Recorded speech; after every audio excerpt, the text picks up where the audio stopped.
Bueno, mientras entra Wendy, pasaremos una entrevista que habíamos anunciado eh, al compañero dirigente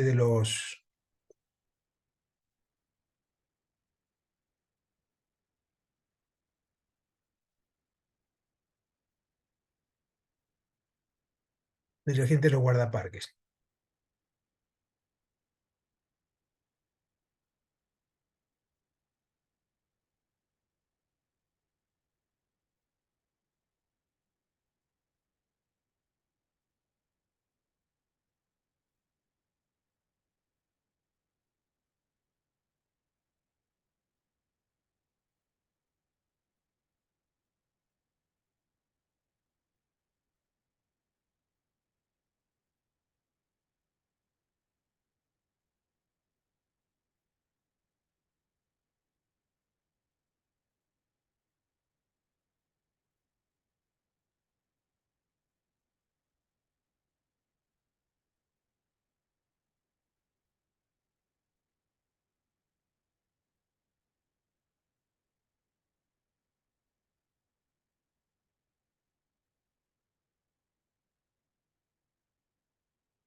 Parques acaban de vivir, de sufrir en realidad, pero creo que esto se enmarca en un contexto.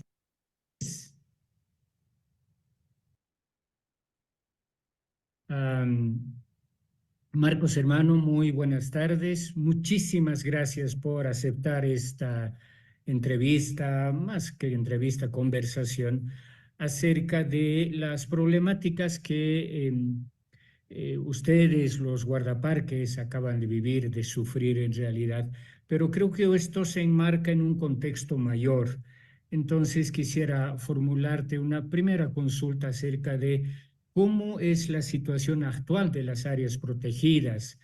Por lo poco que sabemos, porque no hay mayor información, es que gran parte, si no todas, las 22 áreas protegidas nacionales están severamente agredidas, depredadas por la actividad minera, por la actividad hidrocarburífera, por los monocultivos o incluso por lo que yo llamo los lixiviados de la cocaína, como el amboró, los que elaboran la pasta base, etcétera, utilizan una serie de tóxicos, de venenos que luego vierten al río, a los cursos de agua, a la tierra y que contaminan el aire. En general, entonces, ¿cómo estás percibiendo la situación de las áreas protegidas, Marcos? Y muchísimas gracias, reitero, por aceptar esta entrevista. Bueno, las gracias a ti, querido José Luis. Gracias de verdad por abordar un tema tan relevante, ¿no? Como son nuestras áreas protegidas, su gestión, su manejo, su problemática, sus potencialidades, que creo que también es algo súper importante a destacar.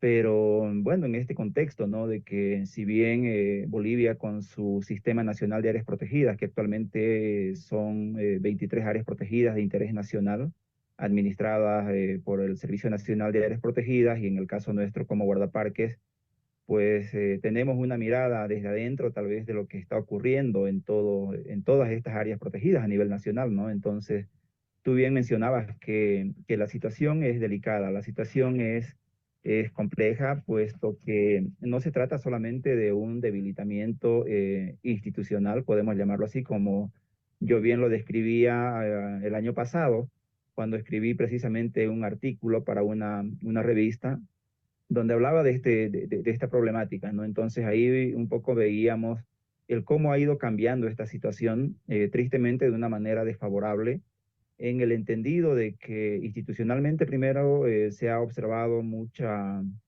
bueno, yo le llamo mucha politización a nivel de la gestión, y esto ha repercutido de cierta forma en la calidad de manejo, en la efectividad de manejo, como que así nosotros le llamamos, puesto que se han insertado factores que muchas veces interceden o interfieren de una manera adversa en el manejo, en las políticas de conservación de estas áreas, ¿no? Por ejemplo, nos toca ver cierta incidencia, ¿no? En el tema de la falta de recursos muchas veces que se van, no digo desviando, ¿no? No puedo señalar con precisión, pero se puede observar, ¿no? Una desatención generalizada, puedo llamarla así, de los sistemas de control y vigilancia, ¿no? Si bien tenemos un cuerpo de guardaparques a nivel nacional que alcanza aproximadamente 300 guardaparques, que desde ya es insuficiente frente a una gran ola de amenazas ambientales que van acrecentándose cada día, ¿no? A efectos del cambio climático, por actividades humanas, como bien tú la mencionabas, pero desde el ámbito institucional también se tiene este debilitamiento interno, ¿no? El debilitamiento interno que muchas veces en las áreas protegidas no se siente ese acompañamiento, ese apoyo institucional que se debería contar, ¿no? Para que de verdad las acciones de conservación, de protección que desarrollan los guardaparques en estos sitios sean acciones que tengan mayor efectividad, sean mucho más precisas de repente en el ámbito de su aplicación, ¿no? Puesto que tristemente nosotros muchas veces nos sentimos abandonados, ¿no? Frente a una situación adversa como pueden ser actividades mineras. Es el caso del Parque Nacional Madidi.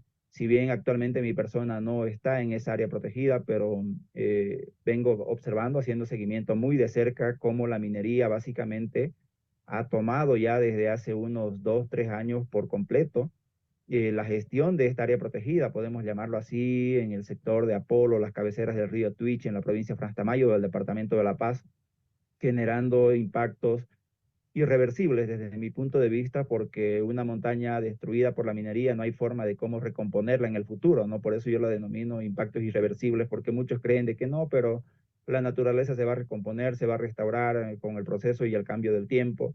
Los impactos sobre el río, va a venir el río, va a venir un turbión y lo va a rellenar toda la remoción de tierra que había. Entonces, a veces la ciudadanía o la gente comienza a conformarse con este tipo de paliativos que en realidad no son como nosotros pensamos. Los efectos, los impactos son mucho más profundos sobre la misma biodiversidad y sobre la misma salud de los pueblos, comunidades y personas, ¿no? Que habitan dentro o en áreas de influencia de estos espacios, ¿no? Entonces, como bien te decía, ahí nosotros sentimos de que la fuerza de estos grupos o sectores de personas o no sé, pues cooperativas mineras, pueden llamársela de esa forma, o en otros casos avasalladores de tierras que también están generando fuertes impactos, la incidencia que ellos tienen en el ámbito político, social, económico, incluso es mucho más fuerte que la capacidad que nosotros como guardaparques podemos desplegar, y mucho más fuerte incluso que la voluntad y las capacidades que a veces institucionalmente se pretenden tener, ¿no? Porque ahí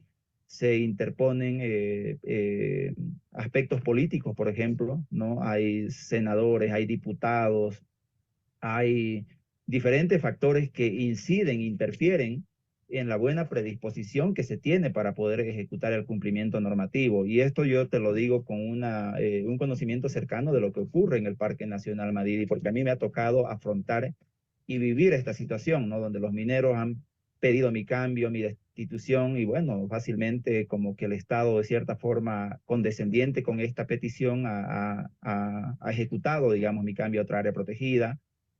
Entonces, esta situación es compleja mucho más cuando tenemos la falta de ese acompañamiento que yo te decía, la falta de asignación suficiente de recursos, no solamente humanos, porque ya el número de guardaparques no abastece, pero si a eso le sumas la falta de asignación de presupuesto para gastos operativos como combustibles, mantenimiento tanto de vehículos como de campamentos, la dotación de herramientas tecnológicas que estén a la par, digamos, de los avances que se vienen dando hoy en día, ¿no? Porque ahora vemos grupos de mineros que están manejando drones, por ejemplo, para supervigilar sus actividades, y que ninguna autoridad gubernamental ingrese a estos sectores es realmente compleja. Y es este mismo factor que se afronta en las diferentes áreas protegidas a nivel nacional. Cuando tú mencionabas, por ejemplo, el tema del narcotráfico en Amboró, es una situación similar o incluso mucho más fuerte todavía lo que pasa por el Tibnis, ¿no? Con cultivos ilícitos, una gran presencia de comunidades que no son nativas, no son del lugar, pero tienen prácticas completamente adversas a lo que vienen a ser estos objetivos de creación, que limitan de gran manera el cumplimiento efectivo de las labores de protección. Y es ahí donde realmente nosotros nos preguntamos, ¿no? Bueno, ¿qué pasa si tenemos guardaparques, independiente del número o la cantidad, pero ¿dónde están las otras instancias de Estado, como la policía, las Fuerzas Armadas, para hacer un trabajo en conjunto que permita garantizar, de cierta forma, la protección y conservación de estos espacios que son súper críticos, súper estratégicos para la conservación de nuestra biodiversidad, independientemente la ecorregión, sea la Amazonía, sean los Andes, sea el Chaco, sean los valles? Básicamente es una situación bien preocupante para nosotros, y mucho más aún cuando observamos, ¿no?, que ciertas políticas, entre comillas, de desarrollo promovidas desde propias esferas de Estado contradicen estos mecanismos o estos objetivos de conservación, ¿no?, de estos espacios. Yo me refiero, por ejemplo, ahora se viene hablando bastante de la palma africana, de la palma aceitera, que se está queriendo, bueno, ya se está implementando en el norte de La Paz en áreas de influencia del Parque Nacional Madidi, o con los monocultivos por el departamento de Santa Cruz, que están cada vez mucho más cercanos, e incluso ya los propios límites de áreas protegidas tan importantes, ¿no?, que se tienen en esa región, ¿no? Entonces creo que es una situación preocupante, porque vemos que por un lado el Estado promueve políticas de conservación de áreas protegidas. Hablamos muy bien de aspectos relacionados a la conservación de la madre tierra, de nuestra propia constitución política del Estado, de derechos ambientales, pero en la práctica creo que vamos a veces remando en sentido contrario y en la dirección equivocada. Entonces, eso nosotros lo podemos vivir y sentir como guardaparques, básicamente con una gran impotencia, ¿no? Porque se comienza a expandir la deforestación con fines ganaderos, por ejemplo. Y sabemos que Bolivia, si bien forma parte, bueno, una de sus ecorregiones como la Amazonía, es parte de esta gran cuenca hidrográfica sudamericana, pero tristemente no tenemos la cantidad de bosques que creemos tener, ¿no? Bosques amazónicos. O sea, muchos creen que Bolivia tiene la mayor selva amazónica del mundo o de Sudamérica, y no es así, ¿no? No es para nada de esa forma. Y cuando vemos, ¿no?, estas prácticas de promoción a la ganadería, la extensión de actividades extractivas, es preocupante. Y si sobre eso se puede ver la incidencia de incendios forestales, por ejemplo, las sequías, el cómo ha cambiado la dinámica, el ciclo mismo del clima en el aspecto global, derivando en incendios forestales, derivando muchas veces en fuertes inundaciones, donde quienes se llevan ese impacto vienen a ser, en primer orden, estas comunidades indígenas vulnerables, ¿no?, que tenemos en nuestra Amazonía principalmente, y también en las tierras altas, también en el valle, también en el Chaco. Entonces, ahí es donde nosotros vemos que, pucha, básicamente vamos quedando como que en el limbo de qué hacemos frente a esta arremetida, ¿no? Áreas protegidas con un excelente enfoque de conservación, de gestión, pero que en la práctica nos vemos seriamente limitados, muy debilitados en este aspecto, sin ser muy pesimista, por llamarlo de esa forma, pero hay una gran preocupación a nivel de los guardaparques, precisamente por estos factores que te digo, en donde sentimos que los infractores, que así nosotros le denominamos a las personas que ingresan, que incursionan irregularmente en las áreas protegidas, vemos que estas personas tienen incluso más llegada a las autoridades de Estado, ¿no? Cuando nosotros allá tratamos de aplicar el cumplimiento normativo con los inicios de procesos sancionadores contra estas personas, primerito ellos se comunican ya con las autoridades de alto nivel. Y llama la atención, ¿no?, que parece que sí tienen mucha respuesta, ¿no? Porque comienza uno a recibir a veces cuestionamientos, y comienzan a tomarse las cosas en contra de los guardaparques, como si nosotros verdaderamente estuviésemos cometiendo algún abuso, algún atropello por pretender hacer cumplir las normas en áreas protegidas, y eso nos ha pasado a más de un guardaparque. Entonces, estos factores, como tú bien lo decías, nos van dejando sinceramente en una situación de mucha incertidumbre, por lo menos en lo que se refiere a las políticas de conservación de nuestra biodiversidad, nuestras áreas protegidas.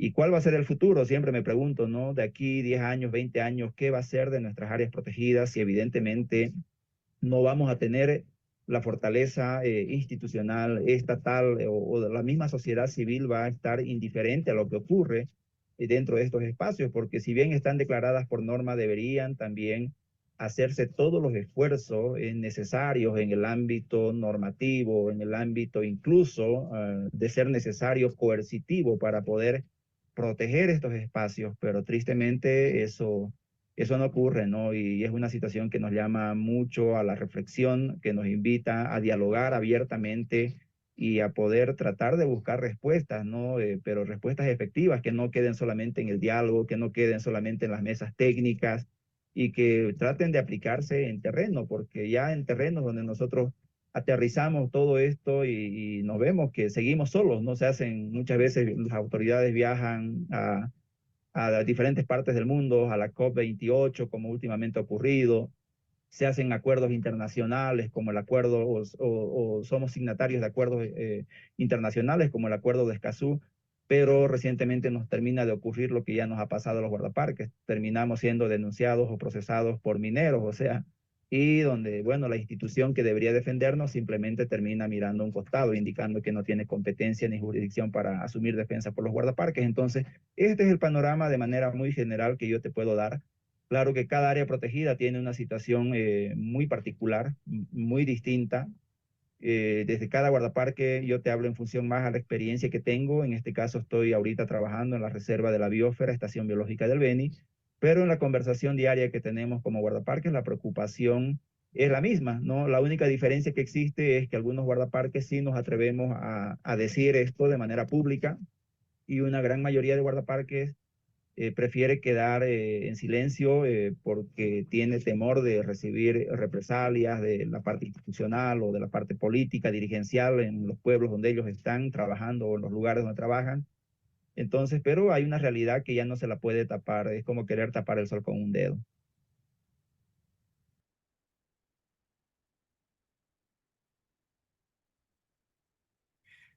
No, decía, así es, y realmente la problemática que nos describes es muy preocupante. Quisiera, en términos muy breves, porque de esto se puede hablar ampliamente, que nos reiteraras un poco la importancia estratégica de las áreas protegidas.